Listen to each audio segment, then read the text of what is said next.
ओम नमः शिवाय। शिव भक्तों को जय श्री राम। आज मैं आपको बताने वाला हूं कि जब भी कोई शक्ति आती है किसी भी साधक के पास, कोई भी सी दिव्य शक्ति जब उसे प्राप्त होती है तो वह क्या क्या लक्षण आपको देती है, किस तरीके से आप समझ जाओगे और क्या क्या आप गलती कर पाते हो जिन गलतियों को करने से वह शक्ति आते हुए भी आपके पास नहीं हो पाती। यानी कि आपको केवल आभास होता है लेकिन शक्ति आपके साथ पूर्ण रूप से नहीं कनेक्ट हो पाती, आपको केवल आभास बनकर ही रह जाएगा, आप अधूरे रह जाएंगे। कौन सी ऐसी गलती आप कर देते हो, किस गलती से आपको बचना चाहिए और ये शक्तियां क्या चीज आपके अंदर देखना पसंद करती हैं, आपको क्या क्या आभास कराती हैं कि आपको क्या करना चाहिए, लेकिन आप समझ नहीं पाते हो। आज की जो वीडियो है वेरी इंपॉर्टेंट वीडियो है, एक ऐसी वीडियो है अगर आपने इस वीडियो को पूरा नहीं देखा तो 100% आप मझधार में ही अटके रह जाओगे। मैं अपने इंश्योरेंस के आधार पर आपको बता रहा हूं माता महाकाली के विषय में, लेकिन आपके पास कोई सी भी शक्ति आ रही हो उन सभी शक्तियों के ऊपर यह चीज लागू होती है, चाहे वह शक्ति आपकी शुद्ध में हो या सड़भंग में हो, किसी भी तरीके से वह शक्ति हो, वह चाहे शुद्ध रूप से आपके पास आ रही हो या सड़भंग तरीके से आ रही हो, किसी भी स्थिति से में आ रही हो। क्योंकि कुछ शक्तियां ऐसी होती हैं जैसे कि कर्ण पिशाचिनी इत्यादि शक्तियां जो सड़भंग तरीके से चलती हैं, कुछ शक्तियां शुद्ध में चलती हैं, लेकिन वो चाहे शक्ति कोई सी भी हो, लेकिन मैं माता महाकाली के विधान के अनुसार बता रहा हूं, बाकी आप अपने हिसाब से देख लेना।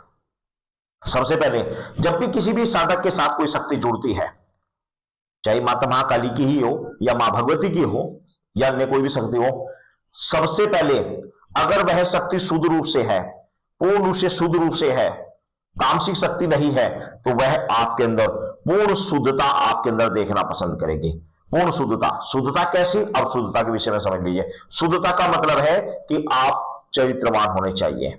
यदि आपके मन में किसी स्त्री या बहन बेटी के प्रति मन में गलत भावना है, आप गलत धारणा रखते हैं, गलत धारणा मन में काम वासना जागृत रहती है, या आप अपने घर में पत्नी के साथ भी अत्यधिक काम वासना, आप काम वासना में लिप्त रहते हैं, तो ऐसी स्थिति में वह शक्ति आपके साथ कनेक्ट नहीं हो पाएगी। देखो सीधी सच्ची बात है, कोई चीज पाने के लिए कुछ चीज का त्याग करना पड़ेगा। अब ये किस तरीके से आएगा, क्या आपको करना पड़ेगा, आपको मेहनत भी नहीं करनी पड़ेगी लेकिन फिर भी आपके साथ कनेक्ट हो जाएगा। तो इस तरीके में 7 लक्षण आपको बता रहा हूं। पहला लक्षण यही है कि आपको शुद्ध रहना पड़ेगा, पूर्ण रूप से शुद्ध रहना पड़ेगा। कोशिश रखने की लंबे समय तक आप ब्रह्मचर्य का पालन करें और दिन को और समय स्थिति को देखकर तब आप इन चीजों में इन्वॉल्व हो।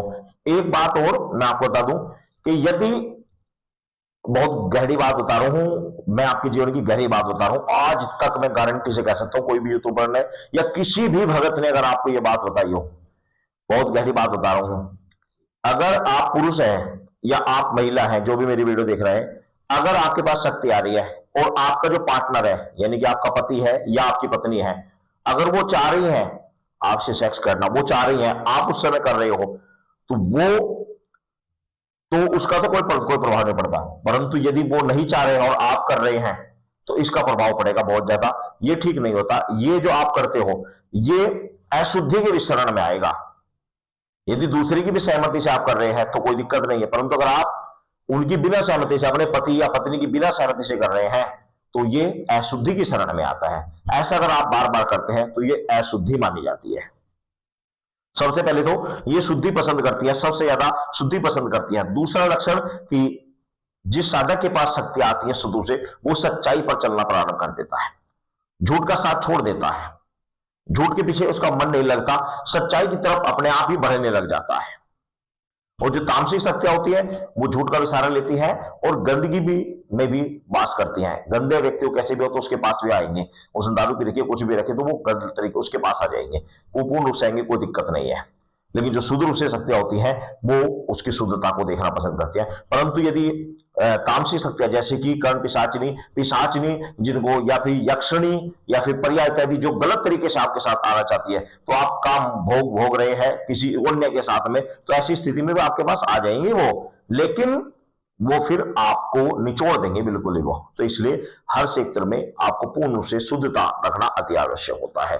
और ऐसे साधक का मन पूजा पाठ में अनायासी लगना प्रारंभ हो जाता है। ऐसा साधक अत्यधिक पूजा करना प्रारंभ कर देता है, यानी पहले जो कर रहा था उससे बढ़ चढ़कर करना प्रारंभ कर देता है। पूजा में मन ज्यादा लगना प्रारंभ हो जाता है, पूजा में बहुत ज्यादा उसका मन करता है। और चौथा लक्षण होता है कि ऐसे व्यक्ति के परिवार में सुख शांति का माहौल बनना प्रारंभ हो जाता है। उसमें उसे घर में उसे सुख प्राप्त होने लग जाता है। घर में कोई संकट हो, कुछ तकलीफ हो, धीरे धीरे वो ऑटोमेटिकली समाप्त होने लग जाती है। क्योंकि जब कोई शक्ति आती, जरूरी नहीं कि मान लिया आपके पास शक्ति आई है और वो शक्ति आपके, जरूरी नहीं कि आपके पास ही केवल आपका ही उद्धार करेगी, वो परिवार के जितने भी सदस्य है सबके ऊपर उसका आशीर्वाद रहेगा, सभी के ऊपर वो पूर्ण रूप से प्रभाव दिखाएगी, सभी को हर प्रकार से सुख देने का, सुख मिलना प्रारंभ हो जाएगा। ये वेरी इंपॉर्टेंट लक्षण बता रहा हूं अपने जीवन के। और पांचवा लक्षण होता है कि 100% ऐसे साधक के 100% उसका स्वप्न दर्शन खुल जाता है।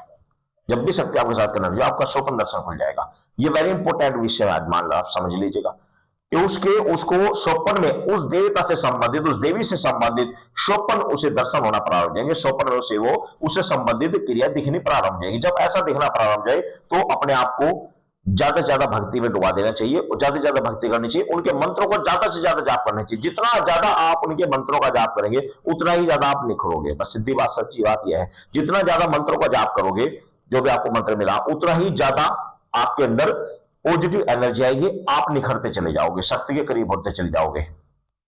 ठीक है ना। स्वप्न में आपको उनके तीर्थ स्थानों के या फिर मंदिरों के या फिर शरीर पर सवारी आना, इस तरह का आपको बहुत ज्यादा मन करना आपको दिखना प्रारंभ हो जाएगा।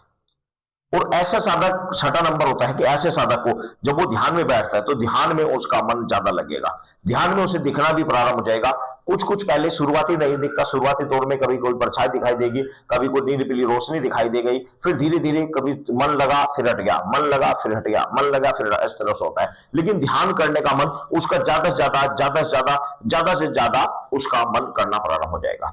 और सातवां लक्षण कि ऐसा व्यक्ति दूसरे की का बुरा करने का बिल्कुल छोड़ ना देगा। अगर उसके मन में किसी के प्रति बुराई रहती है कि मैं इसका बुरा कर दूं, वो भावना उसके दिल से ऑटोमेटिकली निकलना प्रारंभ हो जाएगी, ऑटोमेटिकली निकल जाएगी। वो चाहे तो वो चाहकर भी किसी दूसरे का बुरा नहीं कर सकता। मन में बुरा की भावना ही खत्म हो जाती है। मन में एक आस्था कि इसने जो किया, ईश्वर इसको ईश्वर जाने, या जो इसने करा इसका कर्म को ईश्वर अपने आप देखेगा। मतलब वो किसी का बुरा नहीं कर सकता, किसी का कोई सम्मान बढ़ावा नहीं चोरी कर सकता। मन में छल कपट की भावना बिल्कुल समाप्त हो जाती है, बिल्कुल समाप्त हो जाती है।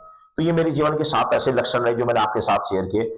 आप अपने हिसाब से कोई भी शक्ति आ रही हो उस पर आप इन चीजों को सेटलमेंट आप समझ लीजिएगा। ये लक्षण अगर आपको दिख रहे हैं तो 100% आपके साथ शक्ति जुड़ी हुई है, पॉजिटिव शक्ति जुड़ी हुई है। ऐसे में आपको भक्ति बढ़ा देनी चाहिए, ध्यान बढ़ा देना चाहिए, बाहर की चीजों से, इन जो चीज मैंने फॉल्ट बताए इन चीजों से हटा देना चाहिए। यदि आप इन कार्यों को करते रहेंगे, बार व्याभिचारिता, छल कपट, चोरी चकारी, या आप किसी दूसरे प्रति धन हड़पने की, या इन तरह की नीतियों में आप घुसे रहेंगे तो आप शक्तियां कभी प्राप्त नहीं कर पाएंगे। वेरी इंपॉर्टेंट विषय मैंने आपको बताया, इन चीजों को फोकस करो, 100% आपको पूर्ण रूप से पॉजिटिव और अच्छी शक्ति आपको प्राप्त हो जाएगी। सभी भक्तों को जय श्री राम।